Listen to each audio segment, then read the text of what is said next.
ओम साईराम मित्रांनो, स्कॅल्पिंगद्वारे तुम्हाला कसं ट्रेड करायचं आहे हे आज आपण बघणार आहोत. मार्केटमध्ये तुम्हाला बेसिकपासून सगळ्या गोष्टींचं नॉलेज असणं गरजेचं आहे. जोपर्यंत तुम्ही नॉलेज नाही आहे तुम्हाला तोपर्यंत तुम्ही मार्केटमध्ये अजिबात उतरू नका. मार्केट जेवढं तुम्हाला समजतं तेवढं ते अवघड नाही आहे आणि जेवढं तुम्ही समजतं तेवढं ते सोपं पण नाही आहे. पण मार्केटमध्ये तुम्हाला संपूर्ण ज्ञान येणं गरजेचं आहे. मार्केटमध्ये तुम्हाला जोपर्यंत सेटअप बनत नाही तोपर्यंत तुमची एंट्री चुकीची आहे. जोपर्यंत तुम्हाला सेटअप बनणार नाही तोपर्यंत मार्केटमध्ये तुम्ही एंट्री घेऊ नका. जर तुमचं सेटअप बनलेलं आहे आणि तुम्हाला जर मार्केटमध्ये एंट्री घेण्यासाठी भीती वाटते तर अशा कंडिशनमध्ये पेपर ट्रेडिंग करा. सुरुवातीला तुमचा खूप लॉस झालेला असतो. काय होतं की मार्केटमध्ये तुम्हाला असं वाटतं की आता एंट्री घेणं चुकीचं आहे का, तर परत एकदा लॉस झाला तर मग अशा कंडिशनमध्ये तुम्ही काय करता, घाबरता. मग घाबरत असताना मार्केट सगळं तुम्हाला कळतं पण तरी देखील तुम्हाला एंट्री करावीशी वाटत नाही. मग मार्केट जर समजा सेटअप देतोय तरीसुद्धा तुम्हाला एंट्री करावीशी वाटत नाही. अशा कंडिशनमध्ये पेपर ट्रेडिंग करा. पेपर ट्रेडिंग करत असताना मार्केटमध्ये एंट्री कशी करायची आहे, एक्झिट कसं करायचं आहे, स्कॅल्पिंगद्वारे पैसे कसे कमवू शकता, ठीक आहे. ह्या सगळ्या गोष्टी ज्या आहेत आपण ह्या आजच्या सेशनमध्ये बघूया. एक लाईव्ह मार्केटमध्ये आपण ट्रेड घेण्याचा प्रयत्न करूया. ओके, तर आज 2 तारीख आहे, 2 डिसेंबर. आज एक लाईव्ह मार्केटमध्ये ट्रेड घेण्याचा प्रयत्न करूया. कुठल्याही साईडला एक सेटअप बनल्यानंतर आपण एंट्री करूया, CE साईडला किंवा PE साईडला. पण मार्केटमध्ये जोपर्यंत सेटअप बनत नाही मित्रांनो तोपर्यंत एंट्री घेऊ नका. तर आपण लाईव्ह मार्केटमध्ये घेण्याचा आज प्रयत्न करूया, ठीक आहे. तर चला आपण स्क्रीनवरती जाऊया. आता आपण बघूया लाईव्ह मार्केटमध्ये एखादा ट्रेड घेऊन. बँक निफ्टी मी सिलेक्ट करतो. बँक निफ्टीचा इंडेक्स सिलेक्ट केलेला आहे मी. या ठिकाणी मला 5 मिनटाच्या ऐवजी मी 15 मिनटाचा टाईम फ्रेम घेतो. 15 मिनटाच्या टाईम फ्रेममध्ये मला काही सेटअप दिसतोय का हे मी चेक करतो.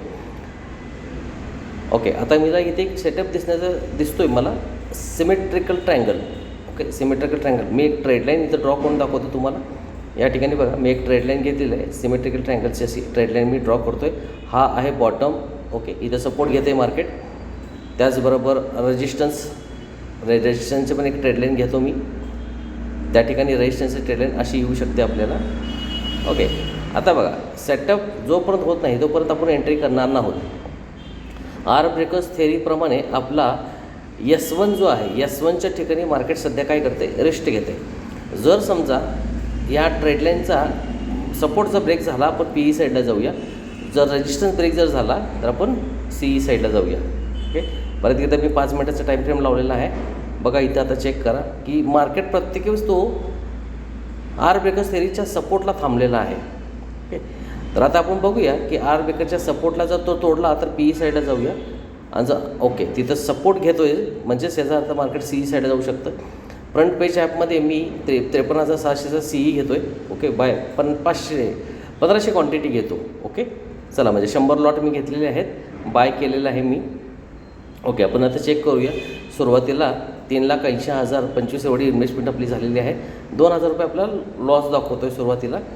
पण सपोर्टला घेतल्या कारणामुळे सेटअप आपला बनलेला आहे. पहा 4,000 प्रॉफिट, 3,600 रुपये प्रॉफिट आता आपला दिसतो आहे इथे.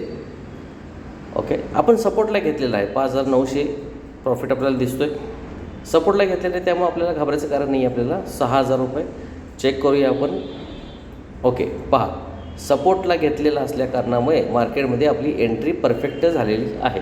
आता जर हा ब्रेक केला वरच्या दिशेने, ट्रेडलाईनला ब्रेक केला रेजिस्टन्सला, तर आपलं मार्केटमध्ये चांगला प्रॉफिट होण्याची शक्यता आहे.